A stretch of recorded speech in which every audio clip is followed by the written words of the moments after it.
Assalamualaikum warahmatullahi wabarakatuh. Nama saya Lingga Kurnia Ramadhani. Saya mengampu mata kuliah Algoritma Pemrograman. Deskripsi dari mata kuliah Algoritma Pemrograman membahas dasar-dasar logika yang diperlukan untuk membangun program komputer. Pembahasan mencakup penyelesaian masalah menggunakan algoritma dan flowchart, implementasi tipe data dan operator, penerapan struktur kontrol percabangan dan perulangan, penyusunan program modular melalui prosedur dan fungsi, kemudian ada pengelolaan struktur data statis berupa array, serta penerapan algoritma pengurutan dan pencarian data. Kemudian pembelajaran diakhiri dengan proyek akhir terintegrasi yang dirancang, diimplementasikan, dan dipresentasikan secara berkelompok. Capaian pembelajaran mata kuliah algoritma pemrograman antara lain, pertama, menguasai prinsip dasar ilmu komputer, sistem informasi, dan teknologi informasi yang mendasari pengembangan solusi teknologi. Kemudian yang kedua, berpikir kritis, kreatif, dan inovatif dalam merumuskan solusi untuk permasalahan kompleks di bidang sistem dan teknologi informasi. Yang ketiga, mengembangkan perangkat lunak dan aplikasi berbasis desktop, web, mobile, dan teknologi cloud. Capaian pembelajaran mata kuliah, antara lain, yang pertama, mampu menjelaskan dan menerapkan konsep dasar algoritma, tipe data, serta operator dalam penyusunan program sederhana. Yang kedua, mampu menganalisis dan menerapkan struktur kontrol percabangan, serta perulangan dalam menyelesaikan persoalan komputasi. Yang ketiga, mampu merancang program modular, menggunakan fungsi, dan mengolah struktur data array untuk membangun aplikasi terintegrasi. Rencana pembelajaran mingguan di mata kuliah algoritma pemrograman terdiri dari 16 pertemuan, di mana pertemuan pertama mampu menjelaskan tahapan penyelesaian masalah dengan flowchart dan pseudocode. Metode pembelajaran yang dilaksanakan adalah discovery learning. Kemudian penilaian antara lain ada kriteria ketepatan simbol flowchart 40%, kebenaran alur logika 60%. Teknik dalam penilaian yaitu adalah tugas mandiri di mana mahasiswa akan membuat flowchart. Referensi utama dari mata kuliah ini diambil dari buku Munir Rinaldi tahun 2016 dengan judul Algoritma dan Pemrograman dalam Bahasa Pascal, C, dan C++. Bismillahirrahmanirrahim. Assalamualaikum warahmatullahi wabarakatuh. Waalaikumsalam warahmatullahi wabarakatuh. Sebelum kita mulai perkuliahan pada pagi hari ini, kita berdoa dulu untuk keyakinan masing-masing. Berdoa dimulai. Berdoa selesai. Ya, sebelum kita memulai perkuliahan, saya akan mengabsensi terlebih dahulu nama-nama mahasiswa yang hadir pada perkuliahan pada pagi hari ini. Aini Trilestari, kemudian Muziatus Salwa Zahra, Rafiq Kadina, kemudian Sohibur Ramadan. Alhamdulillah semua sudah hadir pada perkuliahan pagi hari ini. Sekarang saya akan membahas terkait mata kuliah yang akan saya ampu pada hari ini. Hari ini kita akan belajar terkait algoritma dan pemrograman. Nah, sebelum kita masuk dalam materi, saya akan menjelaskan terkait capaian mata kuliah terlebih dahulu. Jadi apa yang nanti kalian dapat hari ini, seperti itu. Jadi yang pertama, nanti teman-teman dari mahasiswa itu akan bisa menjelaskan konsep algoritma dan tipe data. Algoritma itu apa, tipe data itu apa, serta paradigma dari pemrograman. Ya, itu waran yang nanti akan kalian dapatkan di akhir perkuliahan. Kemudian di situ ada subjek PMK.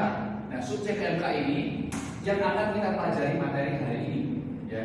Di mana teman-teman nanti akan bisa menyelesaikan suatu masalah melalui flowchart, ya, flowchart dan pseudocode. Ya, nanti kita akan pelajari Kemudian, nah indikatornya apa?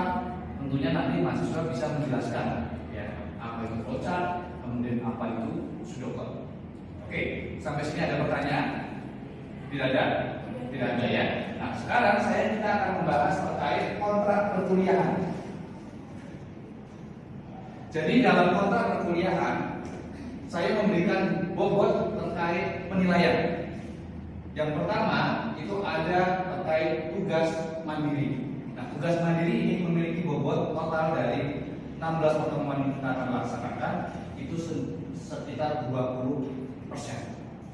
Ya. Kemudian ada tugas proyek. Ya, tugas proyek yang nanti akan teman-teman kerjakan.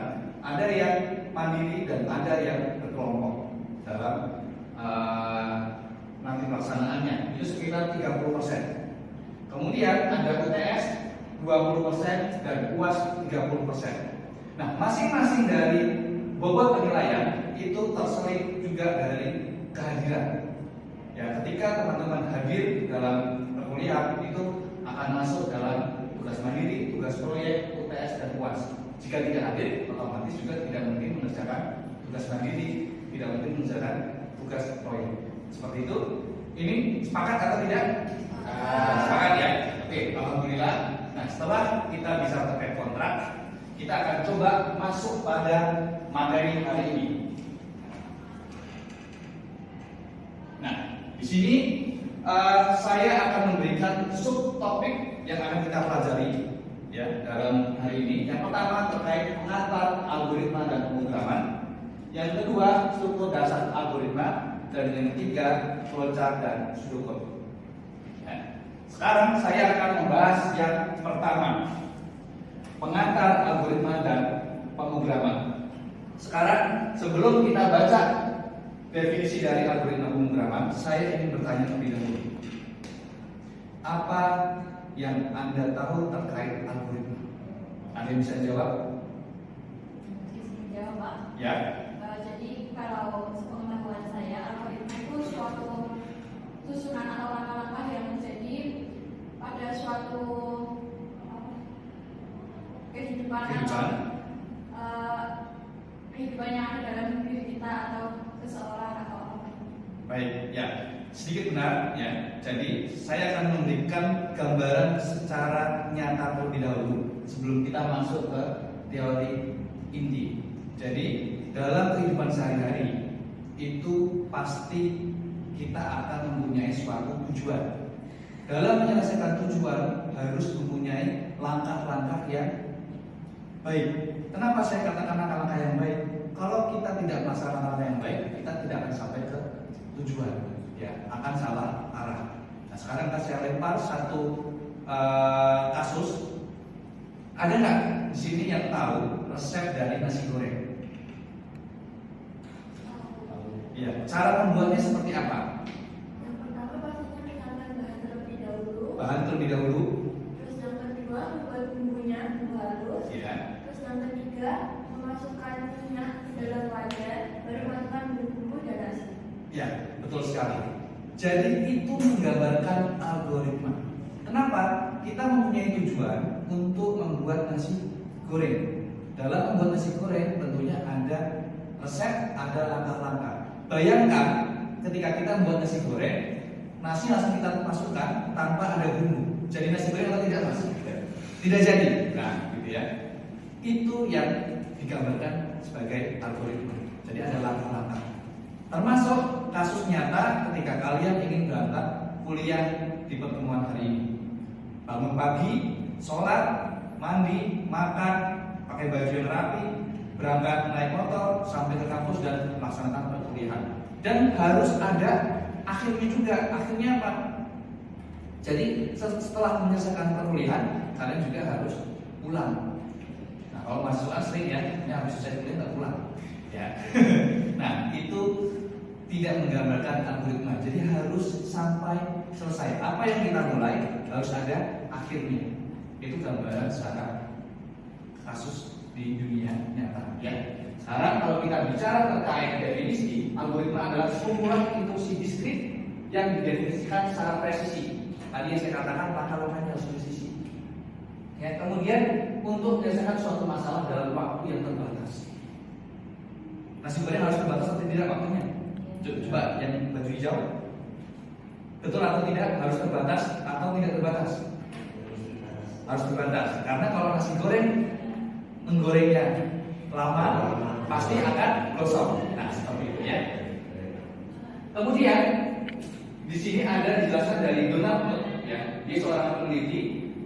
Dia mempunyai 3 syarat, 4 syarat dari algoritma. Yang pertama itu ada finite, ya. Dia harus ada berhenti. Kalau istilahnya kalau anak yang sering main game itu kan ada namanya infinity, itu tidak terbatas. Nah, finite itu harus terbatas. Tadi ada waktu yang memutus dari masalah tersebut. Kalau nggak selesai berarti tidak selesaikan masalahnya, seperti itu. Kemudian ada definite, itu jelas. Langkah dari pertama sampai terakhir itu jelas. Nasi itu dituangkan ke wajah. Itu seperti apa kata-katanya? Kalau cuma dituangkan, nanti dituangkan ke mana? Ke wajah atau ke piring. Nah, itu harus jelas. Berarti harus ke wajah. Apinya juga harus jelas. Apinya kecil, besar atau sedang, nah, seperti itu, ya. Kemudian ada input. Input itu seperti resep tadi. Apa tadi resepnya? Bawang, cabai, minyak. Nah, itu input. Outputnya apa? Nasi goreng dalam kasus tadi, ya. Kemudian ada efektif. Efektif itu berkaitan juga dari finite. Ketika kita menyelesaikan suatu masalah juga harus efektif, tidak bertele-tele, gitu ya. Karena nanti akan gosong kalau misalkan kita membuat nasi goreng, gitu ya. Nah, kemudian itu terkait penjelasan algoritma. Sekarang penjelasan terkait pemrograman. Nah, pemrograman di sini dijelaskan bahwa sebagai proses realisasi algoritma yang tadi agar bisa dibaca oleh sistem. Nah, algoritma tadi kan langkah-langkahnya bahasa Indonesia. Sekarang saya tanya, sistem itu akan bisa membaca bahasa itu atau tidak? Tidak. Ya, dia punya satu langkah untuk membaca suatu program. Ya, harus ditranslate. Ibaratnya kita sehari-hari ingin berbicara harus menggunakan bahasa Indonesia agar kita saling mengerti. Harus bicara bahasa Inggris, harus dia saling mengerti. Nah, komputer itu dia juga punya bahasa, namanya bahasa pemrograman, dan jumlahnya hampir sama dengan bahasa manusia. Macam-macam, ada bahasa HTML, ada bahasa Java, ada bahasa Python, ya. Jadi komputer itu juga bisa membaca banyak bahasa, ya. Itu contohnya. Nah, kemudian Nicholas Witt itu dia juga sebagai peneliti, dia memberikan kesimpulan bahwa gabungan dari algoritma dan pemrograman itu sebagai program. Nah, teman-teman sering dengar program itu adalah gabungan dari algoritma dan pemrograman. Ya. Oke, sampai situ. Sekarang kan saya next, ya. Nah, ini struktur datanya, ya. Struktur dasar dari algoritma. Dia ada 3 struktur kontrol dasar yang harus ada dalam algoritma. Pertama adalah sequence atau runtutan. Jadi dia harus berurutan. Tadi buat nasi goreng, boleh nggak nasi itu dituangkan di awal? Tidak, boleh, ya. Harus tunggu dulu, dibuat matang, biar nanti meresap ke nasinya. Kalau bumbunya mentah, efeknya apa? Bisa sakit perut, ya. Kalau orang nggak cocok nasi goreng mentah, gitu ya, bumbu mentah. Kemudian ada selection. Selection itu pemilihan. Pemilihan itu seperti apa? Dalam membuat nasi goreng, dalam kasus nyata, ada seseorang yang suka nasi goreng Jawa, ada yang suka nasi goreng Hongkong. Ya. Di situ kalau nasi goreng Hongkong sama nasi goreng Jawa, bedanya apa? Kecap. Nggak pakai kecap kalau nasi goreng Hongkong. Di situ ada pemilihan. Ditanyain sama yang ingin makan, mau nasi goreng Jawa atau nasi goreng Hongkong. Berarti ada pilihan, masukkan kecap atau tidak masukkan kecap. Itu bagian dari selection. Gitu, ya. Paham ya? Kemudian ada repetition, ya, perulangan. Ya. Jadi ada eksekusi blok instruksi secara berulang-ulang berdasarkan evaluasi kondisi. Ya. Di situ kalau dalam kasus nyata itu seperti mensamprai nasi gorengnya, diaduk sampai merata bumbunya. Itu berulang-ulang. Kan nggak mungkin nasi masuk, bumbu masuk, ditungguin matang. Harus diaduk. Aduknya berapa kali? Bisa 10 kali, bisa 20 kali. Sistem itu harus jelas. Bahkan kalau koki-koki terkenal, itu mereka ada waktu time untuk memasak. Harus sesuai berapa menit, berapa detik. Diaduknya juga berapa kali. Ada masakan yang nggak boleh diaduk berkali-kali, hanya 1 kali. Nah, itu kaitannya dengan jelas, ya, definite. Oke, sampai sini paham? Paham ya? Oke, kita akan lanjut. Nah, ini gambaran dari flowchart, ya. Flowchart itu mempunyai arti di masing-masing bagian atau bentuk dari flowchartnya. Ini seringkali saya sering lihat bahwa di skripsi untuk menyusun metode penelitian itu yang penting ada mulai sama akhir. Tapi bentuk bagannya, ya, oval, trapesium, persegi panjang, diamond, itu nggak pernah diperhatikan. Itu mempunyai arti. Jadi di dalam flowchart untuk memulai itu ada namanya oval. Nggak boleh memulai dan selesai ini menggunakan diamond, ya, tidak boleh. Kemudian input seperti resep dan sebagainya itu harus menggunakan trapesium. Trapesium bersisir ginjal, ya. Nah, itu ya, maaf. Kemudian ada persegi panjang, proses kalkulasi. Ya. Di situ misalkan nanti kita mau sangrai nasinya, memasukkan bumbunya, itu bagian dari proses. Paham? Paham ya? Keputusan itu kaitannya dengan selection tadi. Apakah kita ingin memasukkan kecap atau tidak?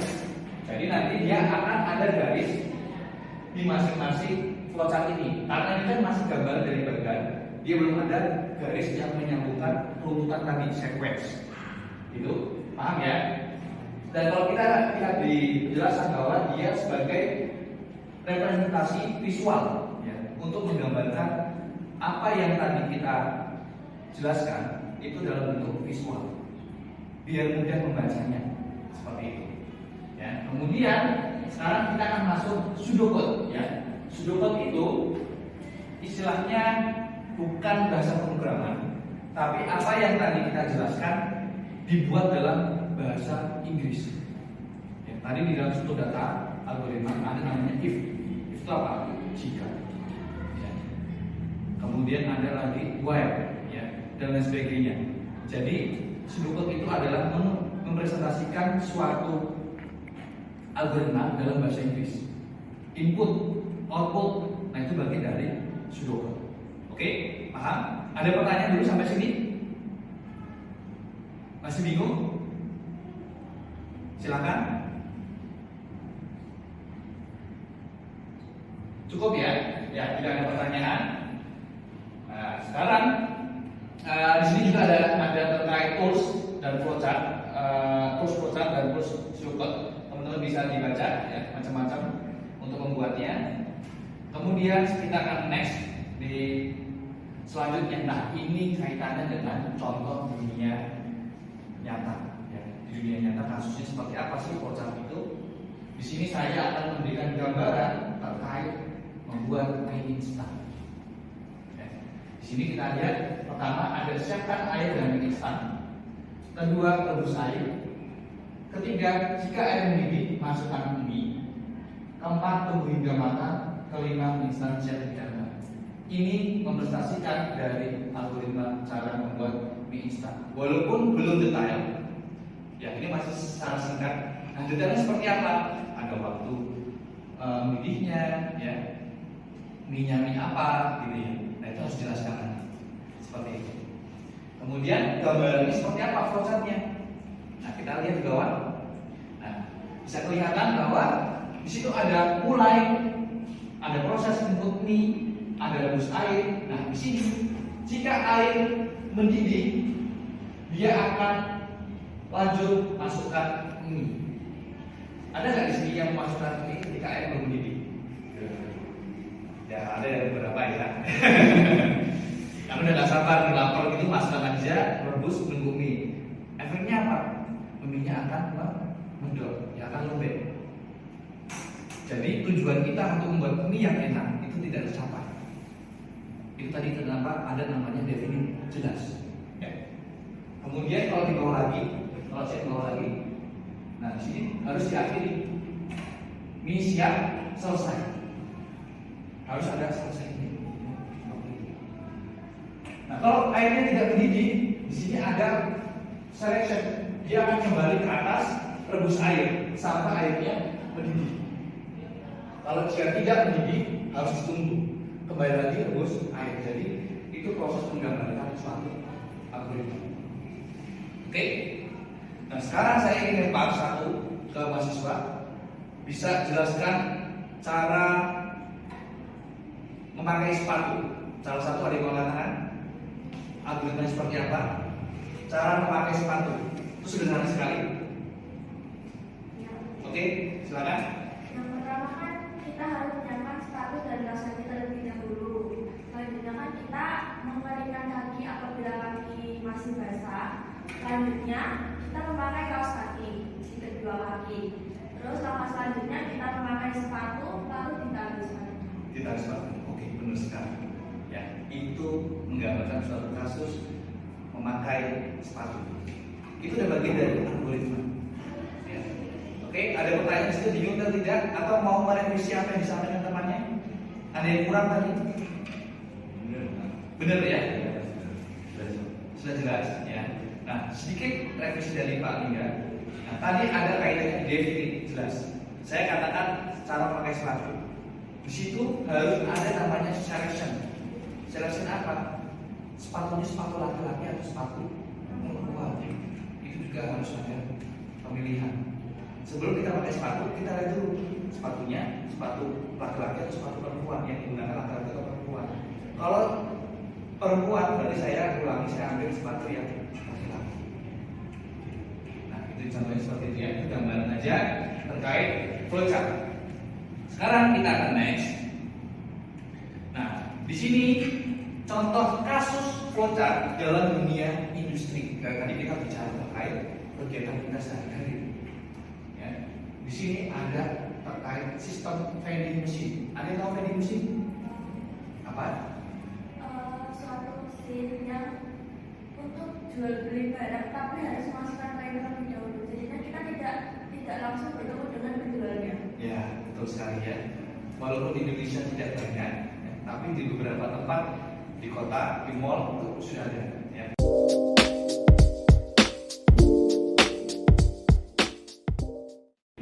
Oke. Nah, ini contoh dari Sudut. Ya, Sudut tadi saya gambarkan bahwa adalah penjelasan seperti bahasa pemrograman, tapi lebih sederhana. Dia menggunakan bahasa Inggris. Jadi algoritma vending machine dalam representasi Sudut itu dia menggunakan bahasa Inggris. Input coin, input pilihan minuman. Ya. Kemudian untuk memeriksa apakah saldonya cukup, itu bagian selection. Dia akan menggunakan if. Jika koinnya lebih besar dari harga minuman, dan dia akan memproses minumannya akan keluar. Jadi pakai namanya operator aritmatika, lebih besar lebih kecil. Seperti itu sudah. Kemudian dia ada proses lagi kembalian. Jika koinnya lebih besar, koinnya dikurangi harga minuman, dia akan ada kembaliannya. Ya, kalau uangnya lebih besar ketika dimasukkan. Else, ya, jika uangnya tidak cukup, maka saldo akan kuat. Dia akan kuat output tulisan saldo tidak cukup. Bukan mengeluarkan minuman, tapi mengeluarkan tulisan. Oke. Nah, sekarang kita akan masuk sesi diskusi atau eksplorasi, ya, tes formatif. Nah, sekarang berdasarkan materi paparan, kita akan diskusikan di era industri digital saat ini sejauh mana tingkat relevansi penanganan algoritma dan pemrograman terhadap efisiensi sistem. Ada yang bisa jelaskan apa tingkat relevansi dari algoritma dan pemrograman dalam kehidupan sehari-hari maupun di industri saat ini. Mungkin kita bisa share pancing. Jadi mungkin teman-teman saat ini sudah sering menggunakan smartphone. Ada yang nggak punya smartphone di sini? Ya. Ada. Di situ apakah banyak programnya? Apakah membantu teman-teman dalam proses kehidupan sehari-hari menyelesaikan masalah? Ada ya? Coba kasih satu contoh program yang biasa teman-teman gunakan di aplikasi. Di HP sering buka apa? TikTok. TikTok itu tujuannya apa? Mencari apa? Hiburan. Apalagi? Belanja. Nah, itu salah satu contoh relevansi algoritma pemrograman dalam kehidupan sehari-hari.